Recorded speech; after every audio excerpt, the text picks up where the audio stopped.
You need to be the experts to inform them of that. You've got to be the harsh friend. You know, the friend who tells you what you need to hear when you don't want to hear it? You need to be that guy to the client or girl and make sure that you inform them about this, because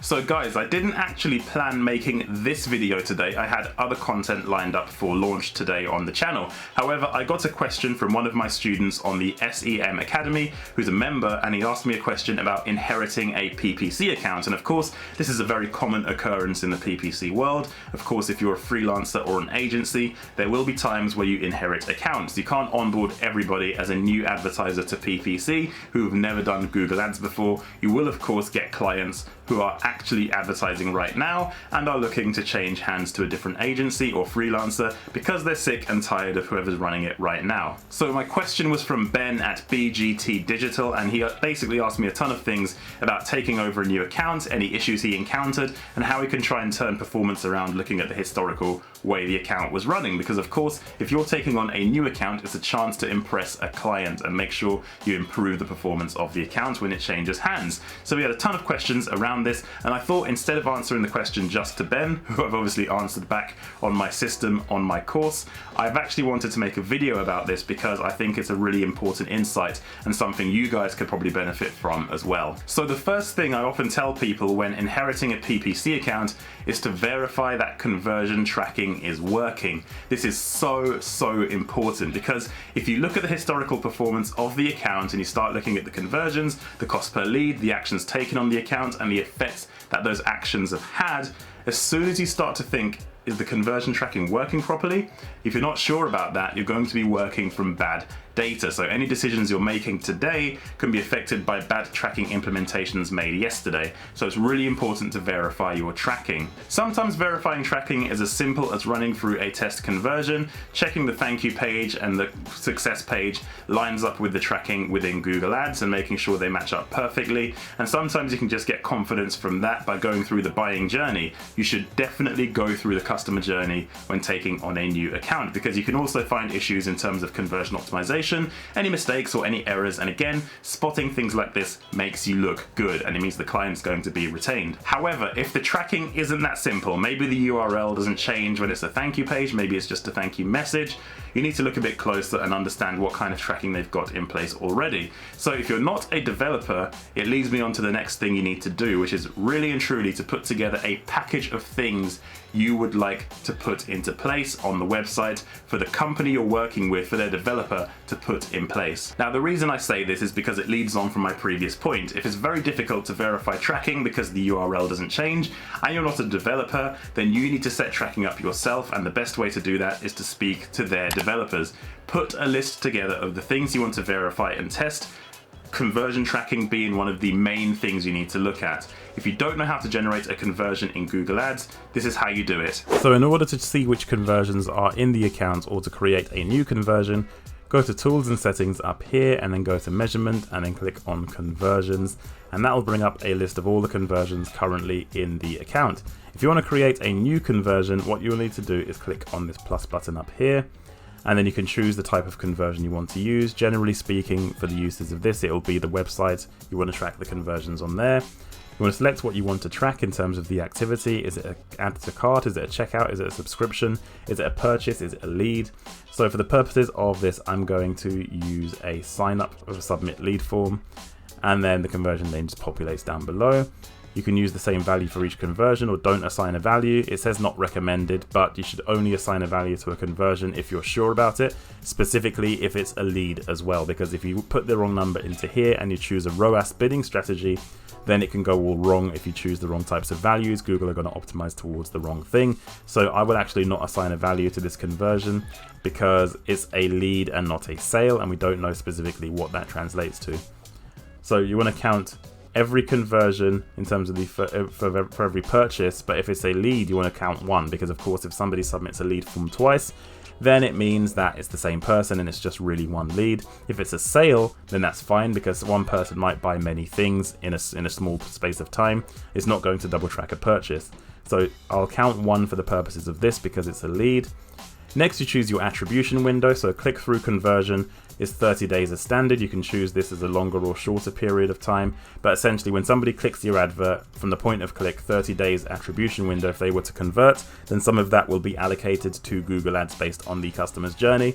And of course, the next one is the view through conversion window, which is currently set at 1 day, which can be changed again to 30 days or even shorter, down to 1 day, which is the default. That's if somebody views the advert after viewing the ad and then converting later on, what the attribution window looks like for that.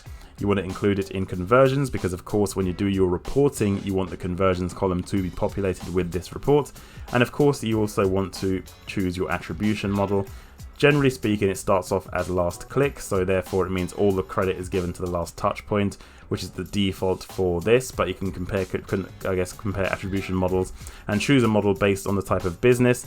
Generally speaking, if you're not quite sure, time decay is a pretty good one because it means closer to the conversion, the more credits given.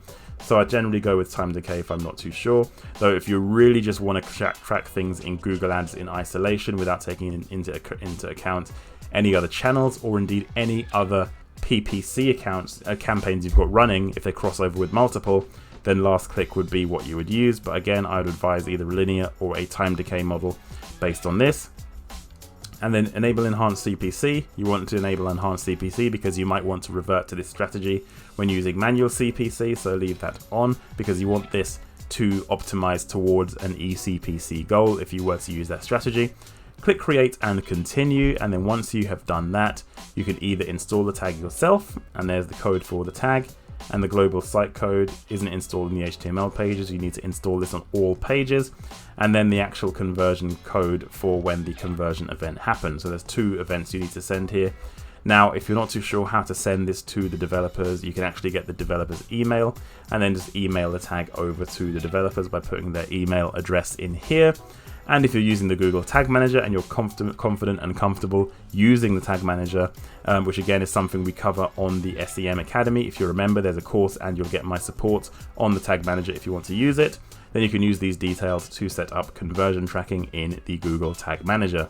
So that's the conversion tag created. So if the conversion occurs on a page where the URL doesn't change, you need to speak to the developer to input this conversion in place when the trigger is set for that conversion point. Now, if they don't know how to do that, your next best thing to do is to use the Google Tag Manager and tag events appropriately, and ask them as well to install the Google Tag Manager, because that will enable you to future-proof any tagging that comes next. Maybe you want to implement some other kind of systems or software. Maybe you want to use Bing ads as an alternative, as well as Google ads when you try and increase the account spend and what the account's doing and increase the leads for the customer. These are things you need to think of in the long term. So being able to use the Google Tag Manager and making sure you can implement tagging and tracking as and when you need it is also really important, especially if you're an agency or even a freelancer. If you don't know how to track activity using the Google Tag Manager or indeed Google Analytics, there's a whole module on the SEM Academy that covers step by step how to do this, and what's more, you can ask me questions like Ben the freelancer did today. So once you've verified tracking is working correctly, exactly how you need it to, the next thing you need to do is actually check the history of the account. It's very important to pull some very simple reports that shows you the performance over time. Some common ones to look at are the expenditure over time in terms of the cost that's going through the account, because of course there could be down periods, there could be up periods, and if you look at too long a period of time where there's lots of downtime, then you can skew the data as well. So export all the reports you can in terms of what the account has spent over time per campaign, and then correlate that with the cost per lead as well. There are some very simple reports you can pull to analyze campaign performance, and I'm going to show you a very quick one right now. So here's a quick report you can do to see performance over time at a snapshot and understand how the data is and get some insights on performance historically. Head over to reports, then click on reports again in the menu, and then once you're in here, all you need to do is head over to custom and click here, and then go to table. Now this will create a template builder for a report. If you haven't used this before, here's a very quick tutorial on how to build the report to understand what happened in a campaign beforehand when you took over an account. First, I'm going to start adding columns by using this search function here. I'm going to type in campaign, and that will bring up the list of all the campaigns in the account that have been spending or have been created or used in the time period given. Again, make sure you select an appropriate time period, because this is going to be the reporting that you will look at in order to understand what happened before you took the account over. So make sure you choose an appropriate time frame in this section. Next, I'm going to add the spend, which is of course cost on Google Ads. And then I'm going to add clicks as well to get an understanding of the traffic being generated. I'm going to add conversions. I'm going to add the cost per conversion as well, which is cost/conversion. So that's all in there, all the data's there. I'm going to click on show rows 500 just to make sure that there are as many rows as possible. So now we have all the data here. We haven't actually given a time period. So what I'm going to do is choose the day. So if I type day into here and click day, that will then add the date of what happened. So what we've done here is create a report that by line item, day by day, we can see at campaign level what a campaign spent, how much traffic is generated, how many conversions, and how much we paid for those conversions. This puts out a massive report because you can see 6,648 rows in the time period given. Of course, this is nearly 2 years of data, so I'd expect that. However, for your account, you won't necessarily need to look back as long as this. I'm just using this date range for illustrative purposes.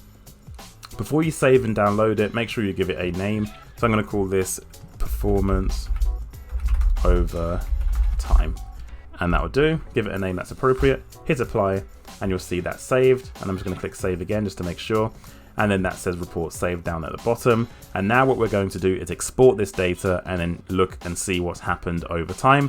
I'll click download and make sure you choose Excel CSV, and I'll see you guys in a second with the data in Excel. So here's the data in Excel. We're just going to tidy it up a little bit. So if I click between A and B and double click, in fact, I'll do that for everything. If I select all this data and hover between two columns and double click, you can expand everything. I'm going to delete these 2 rows because our data headers need to be at the top. And then we have the day, we have the campaign, get rid of the currency code because of course you know the currency that you're dealing in. And then you have all of your data here. It's all there, all visible, all easy to read, and all there. So what I'm going to do as well is add a filter just so we can actually order this data to make things easier for us. But we're not actually going to use this filter to find the insights. What we're going to do to find the insights is use a pivot table. So I'm going to sort this by newest to oldest so we can see what's happened most recently in a campaign. So that's that. So that's part 1 done. We've got the data in a place where we can actually import it into a pivot table. In order to do that, click the first cell, A1, hold Control and Shift at the same time on your keyboard, then press down. With Control and Shift still held, press right, and that selects all of the data in the entire table. From there, you go to Insert and then click on Pivot Table, and then click OK, which will create a pivot table builder in a new sheet. Now we can start to manipulate this data to see what's actually happened. The first thing I'm going to do is add a filter. I want to have a campaign filter so I can see performance on a campaign by campaign basis, as opposed to just generally speaking. So if I drag campaign into filters, you'll see that creates a filter where I can see all of the campaigns. Next, I'm going to add the day as a row. So you'll see here all the rows are the days, which is fine here. So once you've done that, you can actually start to understand what's going on here. You can actually ungroup these, so you can see in the time period given, all the days are here. You can expand them and it goes into quarters. You can expand them and it goes into months. But I'm going to actually break this down and ungroup. So every single day is shown. I know there's a lot of data here, but we're going to go on to that in a second. I'm showing you exactly what's going on here. So now we've got our date. We can actually add the cost as a value, the clicks as a value, the conversions as a value, and the cost per conversion as a value. Now we've got all of this in place. It's basically the same table we created previously. However, there's one big difference. We're going to create a pivot chart. So again, hold Control and Shift on the top corner of the uppermost cell, press down and select across here. But before we do that, actually, I need to do something to format the data because one of these is an average. Cost is a total, clicks is a total, conversions is a total, cost per conversion is an average, so I need to change that to an average. So if I go to values down here and go to value field settings and change that to an average and click OK, that's better. So that's not a total, it's the average cost we're paying for a conversion based on the traffic and spend we've had. So that's correct. So we've selected all of the data again by going to the upper top leftmost cell in the table, holding Control and Shift, pressing down, then pressing right. And there you have it. And then from there, what we're going to do is go to Insert, and we're going to click on Recommended Charts, and we're going to go to a line chart and click OK. Now this will look confusing at first. So you see here, we've got a line chart with all of these values. So now we have a pivot chart. and we can select the campaign up here to filter the charts. Now what we need to do first is first of all understand the conversions. So what I'm going to do is drag these values back into the pivot table, and you'll see they start getting removed from the table and from the data set. So I want to look at conversions, so I'm going to remove cost and I'm going to remove clicks, and there you have it. You have a report here with all the conversions over time. So you can see here there was a period where the campaign was dead, where nothing was running, then it picked up again in the future. So you can see all of these insights at a snapshot because you've downloaded all the data, and you can see over time what's actually gone on. And again, this is at the very top level. If you want to see it at campaign level, select multiple items by ticking this box here, untick everything, and then let's go to direct mail new as a campaign, then click OK. And that data will change based on the campaign that you're actually analyzing. And again, if you click this, let's change a different campaign. Let's try new remarketing. Click OK. Barely any conversions. One here, one here. So you can actually start to understand the difference between account level performance and campaign level performance, and very quickly start to understand how you can see what changes and priorities are in the account. It's a very quick way and a very visual way to be able to see this, and I hope that helps. And again, you can use any of these metrics. I've been using conversions. Let's get rid of conversions, and then we will use cost instead. So if I drop cost in, you'll see the cost over time for the specific campaigns we've got filtered. Again, you can choose all, you can choose one, and you can start to see how the campaign has performed over time and identify any problem areas by using this kind of reporting. So once you've looked at the performance of the account in terms of what they're spending and what they're currently achieving, it's your job to formulate a plan as to how you're going to increase the volume of leads or potentially lower their cost per lead. Now, this will all depend on what the client wants. So this is the next question you need to ask them. You need to ask them, of course, what their ideal cost per lead is, but then sometimes when you have those conversations, you can restrict the account to reach their cost per lead. But if you mention to them, actually you could get a few more leads, but you'd be paying more for your conversions, which is of course the nature of Google Ads, they might say yes. They might want the increased lead volume because they might have a call center of staff who can't be sitting there twiddling their thumbs, not expecting phone calls because there's not enough volume. And there might be a situation whereby that would be the best thing to do, to send more conversions at slightly increased cost per lead. These are the kind of questions you really need to nail down with the client in order to make sure you're going in the right direction. Once you've got that information from the client, then you can choose a bidding strategy to fit that information. Some clients are really backwards in terms of Google Ads. They don't understand how it works. They just want traffic. You have to start having that conversation around traffic is useless and you want conversions. So a good starting place is usually a manual CPC. If that's what their kind of level is, they're not too sure what they want. With manual CPC, you have full control and you can actually adjust bids accordingly to make sure that you meet the expectations of the client. If they've been running Google Ads for a long time, maybe they're using smart bidding already, then choosing the right smart bidding strategy and the right restrictions within that strategy is going to help you as well. Because of course, if you're setting a target ROAS in terms of return on advertising spend, then you want to make sure that when you're restricting that ROAS, you're actually choosing a level that's appropriate for the client. Same goes for target CPA with a maximized conversion strategy. Do they want as many conversions as possible, or do they want them to come in at a certain cost? You've got to set that in your bidding strategy yourself as well. And of course, communication is incredibly important. Tell the client how you're doing things and what the outcomes are expected to be, because conversations going forward will be a lot easier when you make those implementations. So you know what the client wants, you've set things up in the right way, you've pulled some reports to understand historical performance. The next thing to do is also look at the change history, because that can give you an insight into how well the account was looked after before, and give you even more of an insight into how much you could potentially improve performance in the future. If the intervals of changes aren't that frequent and nobody's really making any changes to the account, then there's a problem, because of course you need to continuously add negative keywords. You need to see what competitors are doing. You've got to check your positioning, you've got to check your cost of traffic. There are so many things to continuously keep an eye on in a PPC campaign that if they're not doing that, or the previous agency hasn't done that, there's a load of opportunity for you. And if you look at the change history and they have been doing that, then you know you've been inheriting an account from somebody who looked after it quite well, but there's no reason you can't do better. So it's a good way to understand the history of the account as well. And I want to leave you with one final bonus point, and it's really important, so listen up.